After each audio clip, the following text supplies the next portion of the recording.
Chapter 3. Versailles, Weimar, and the Beer Hall Putsch.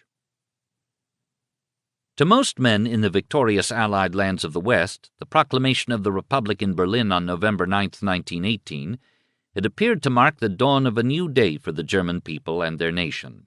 Woodrow Wilson, in the exchange of notes which led to the armistice, had pressed for the abolition of the Hohenzollern militarist autocracy, and the Germans had seemingly obliged him, although reluctantly.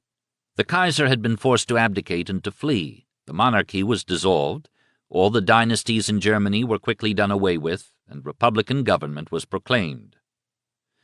But proclaimed by accident.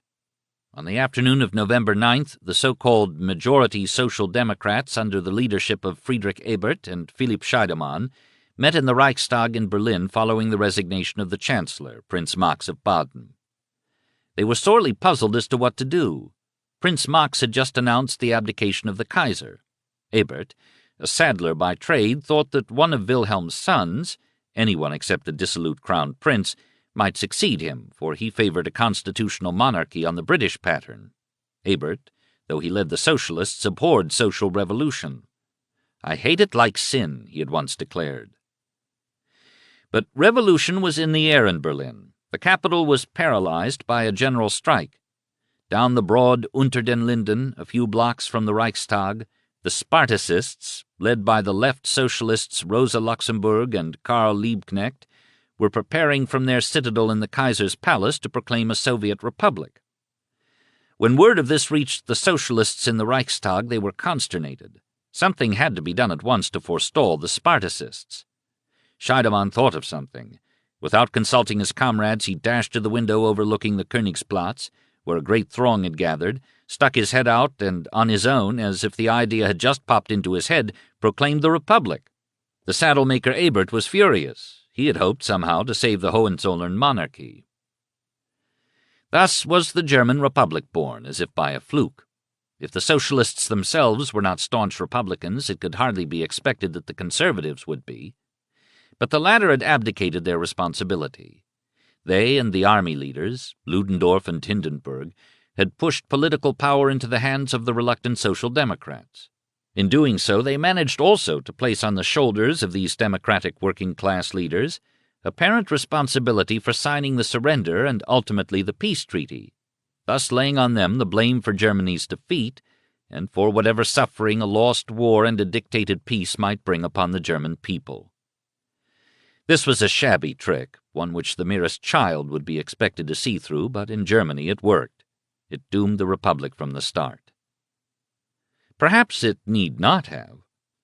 In November 1918, the Social Democrats, holding absolute power, might have quickly laid the foundation for a lasting democratic republic.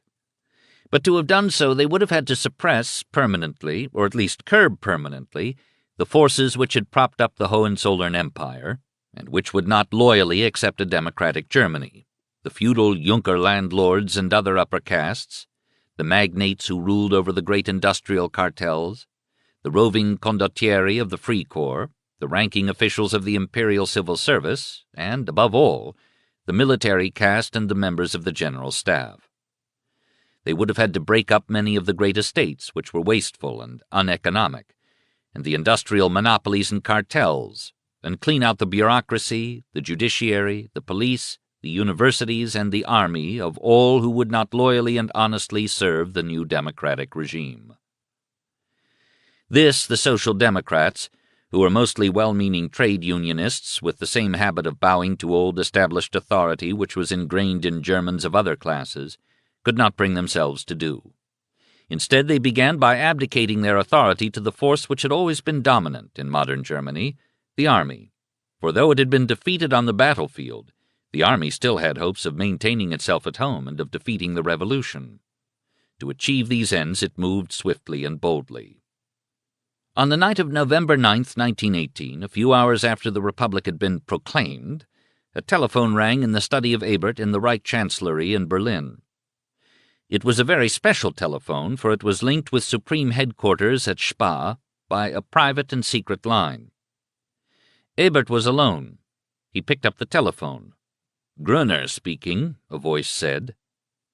The former saddle-maker, still bewildered by the day's events which had suddenly thrust into his unwilling hands whatever political power remained in a crumbling Germany, was impressed.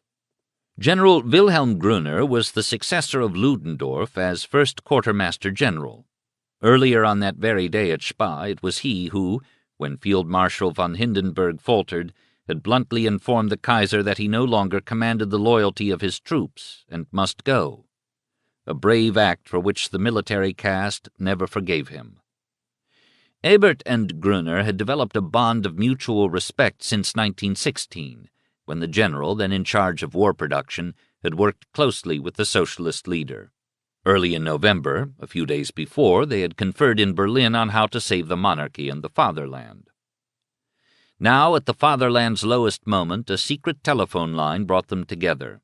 Then and there the socialist leader and the second-in-command of the German army made a pact which, though it would not be publicly known for many years, was to determine the nation's fate. Ebert agreed to put down anarchy and Bolshevism and maintain the army in all its tradition. Gruner thereupon pledged the support of the army in helping the new government establish itself and carry out its aims. "Will the Field Marshal, Hindenburg, retain the command?" Ebert asked. General Gruner replied that he would. "Convey to the Field Marshal the thanks of the government," Ebert replied. The German army was saved, but the Republic, on the very day of its birth, was lost. The generals, with the honorable exception of Gruner himself and but few others, would never serve it loyally. In the end, led by Hindenburg, they betrayed it to the Nazis. At the moment, to be sure, the spectre of what had just happened in Russia haunted the minds of Ebert and his fellow socialists. They did not want to become the German Kerenskys. They did not want to be supplanted by the Bolshevists. Everywhere in Germany, the soldiers' and workers' councils were springing up and assuming power, as they had done in Russia. It was these groups which on November 10th elected a Council of People's Representatives, with Ebert at its head, to govern Germany for the time being. In December, the First Soviet Congress of Germany met in Berlin. Composed of delegates from the soldiers' and workers' councils throughout the country, it demanded the dismissal of Hindenburg, the abolition of the regular army, and the substitution of a civil guard, whose officers would be elected by the men and which would be under the supreme authority of the council. This was too much for Hindenburg and Gruner. They declined to recognize the authority of the Soviet Congress.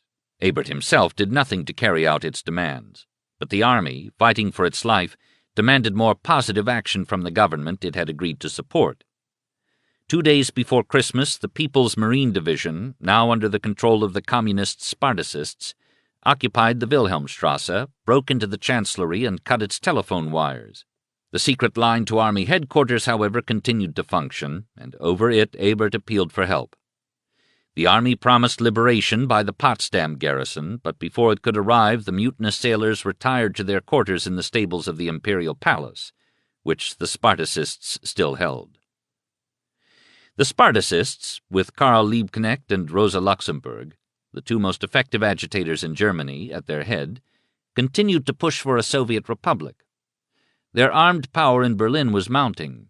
On Christmas Eve, the Marine Division had easily repulsed an attempt by regular troops from Potsdam to dislodge it from the imperial stables.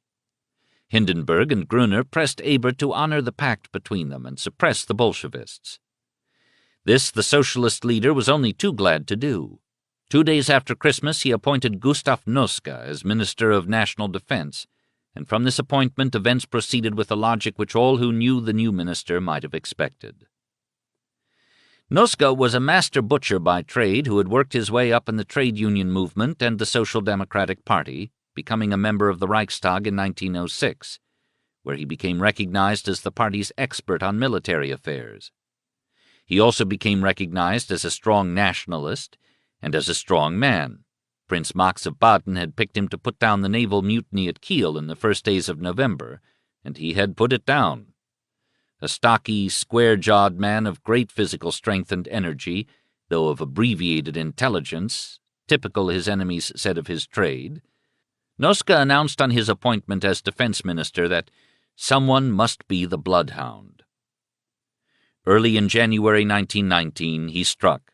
Between January 10th and 17th, Bloody Week as it was called in Berlin for a time, regular and Free Corps troops under the direction of Noske and the command of General von Lüttwitz, crushed the Spartacists. Rosa Luxemburg and Karl Liebknecht were captured and murdered by officers of the Guard Cavalry Division. A year later, General Freiherr Walter von Lüttwitz, a reactionary officer of the old school, would show how loyal he was to the Republic in general and to Noske in particular when he led Free Corps troops in the capture of Berlin in support of the Kapp Putsch. Ebert, Noske, and the other members of the government were forced to flee at 5 in the morning of March 13, 1920. General von Seeckt, Chief of Staff of the Army and nominally subordinate to Noske, the Minister of Defense, had refused to allow the army to defend the Republic against Lüttwitz and Kapp. "This night has shown the bankruptcy of all my policy," Noske cried out. "My faith in the officer corps is shattered. You have all deserted me." Quoted by Wheeler Bennett in The Nemesis of Power, page 77.